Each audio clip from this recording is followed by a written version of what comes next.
Saya jawab ya, Anggi. Kita itu sebetulnya jauh bisa lebih cepat. Apakah swasembada pangan ataukah pembangunan lain ya. Asal kita bisa mengurai keruwetan yang ada gitu. Aturan-aturan yang banyak gitu Apa ya. keruwetan sekarang yang Anda Saya ambil lihat? contoh kenapa misalnya beras ya. Ya. Kita 6 bulan sudah kelihatan hasilnya. Ya. Misalnya pupuk ya. Pupuk itu harus ditandatangani oleh 500 bupati. Yo. Ditandatangani 38 gubernur. Ditandatangani 15 kementerian ya. Ada aturan hampir 50 macam aturan. Pupuk sampai petaninya sudah panen.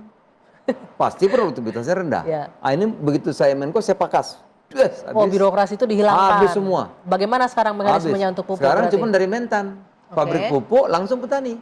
Jadi langsung ya, Langsung. rantainya nggak terlalu panjang. Nggak ada rantai lagi, birokrasinya langsung nggak ribut. petani. Dari pabrik pupuk langsung petani, disetujui oleh Mentan, selesai.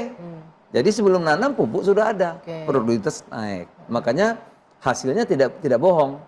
Waktu panen Januari, Februari, Maret naik 50%. Kenapa baru terfikirkan sekarang Pak Menko? Kenapa dulu birokrasinya sepanjang Ya dulu itu? juga itu, dulu belum ada Menko Pangan soalnya.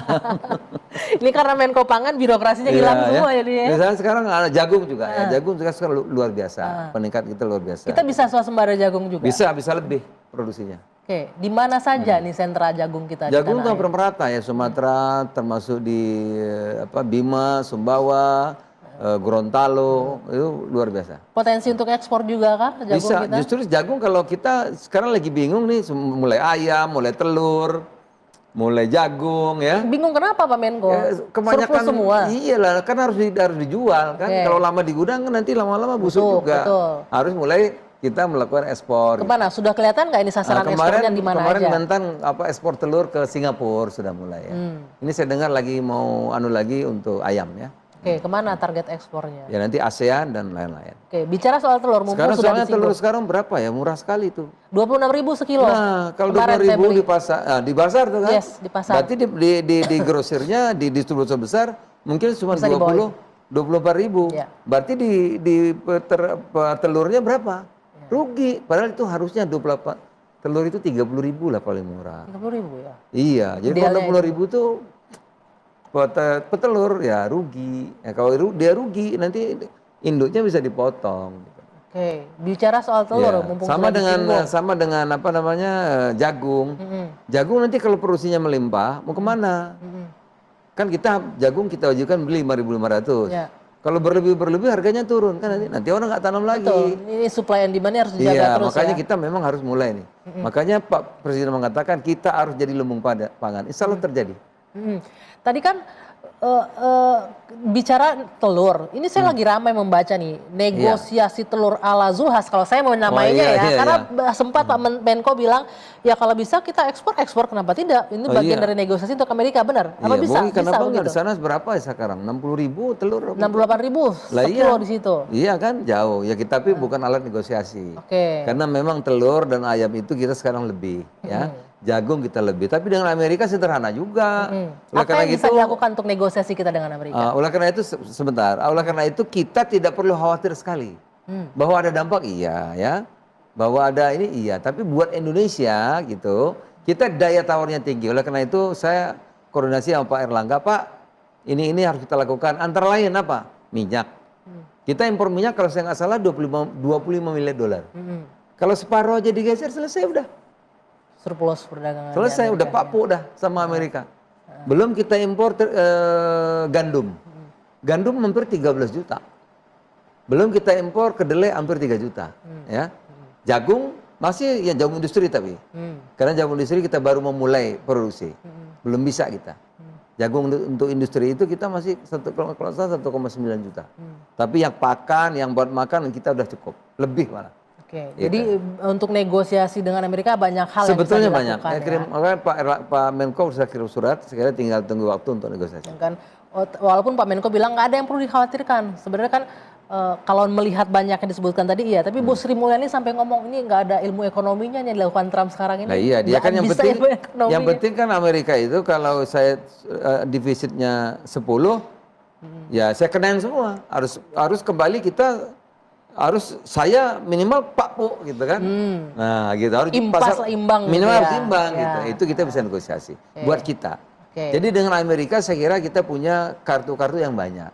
Hanya yang saya khawatirkan terus terang ada sedikit nih, makanya kita harus memperkuat kedaulatan kata Bapak Presiden. Khawatirnya negara lain melakukan hal yang sama. Melakukan hal yang sama maksudnya? Ya, misalnya kalau kita surplus dengan negara tertentu, dia juga bikin tarif menyeimbang, gitu. Nanti negara lain bikin lagi tarif, ini bikin lagi tarif. Jadi kita agak repot untuk melakukan apa namanya, menyeimbangkan neraca perdagangan kan? gitu Iya, ya. gitu. Tapi bagaimana? Tapi kalau hanya dengan Amerika saja, saya kira ya tadi kita banyak apa ya alat untuk negosiasi. Pak Menko, kalau kita bicara Indonesia sama Amerika oke lah, nggak usah khawatir dengan tarif 32%. Tapi kita kan juga tidak bisa mengindahkan ini perang dua negara besar ini, Cina dan Amerika pasti akan berdampak di kawasan pasti ya. Terutama untuk Indonesia, bagaimana kita mempersiapkan diri? Kata Pak Presiden selalu kita perkuat dalam negeri. Tiongkok itu pasar terbesarnya kan dalam negeri juga, gitu, ya kan? Kita juga harus memperkuat, harus memang termasuk pangan berdaulat, energi.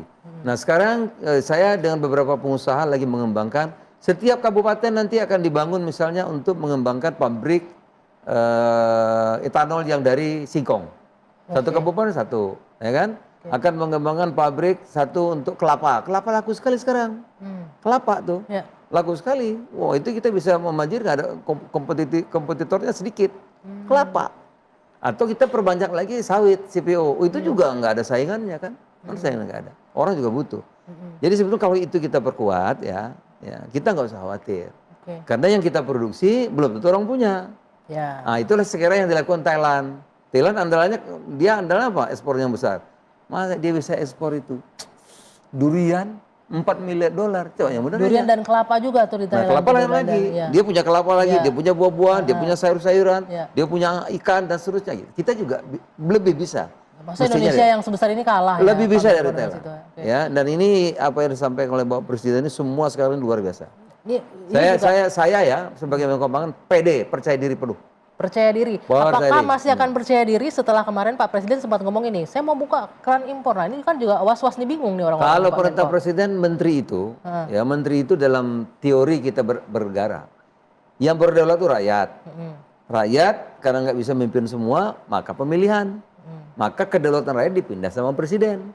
Maka yang berdaulat, yang punya kepribadian itu Presiden. Kami ini namanya pembantu Presiden, menteri. Jadi menteri-menteri itu perintah Presiden apa siap. Jalankan, nggak ada lagi yang lain.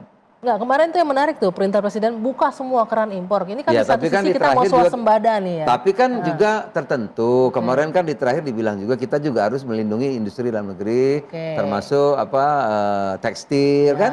Pertanyaan Iqbal gitu. Tapi apapun perintah Presiden, menteri itu tidak punya kepribadian. Yang ada tuh visi misi kepribadian Presiden. Itu juga yang dikoreksi. Siap, laksanakan. Pertek yang dikoreksi juga oleh Presiden itu ya, peraturan teknis di kementerian. Bagaimana Anda melihat itu tuh? Apakah memang jadi penghambat selama ini? Perintah Presiden apapun, pembantu Presiden harus laksanakan. Titik, nggak pakai tanya jawab. Jadi birokrasi yang rumit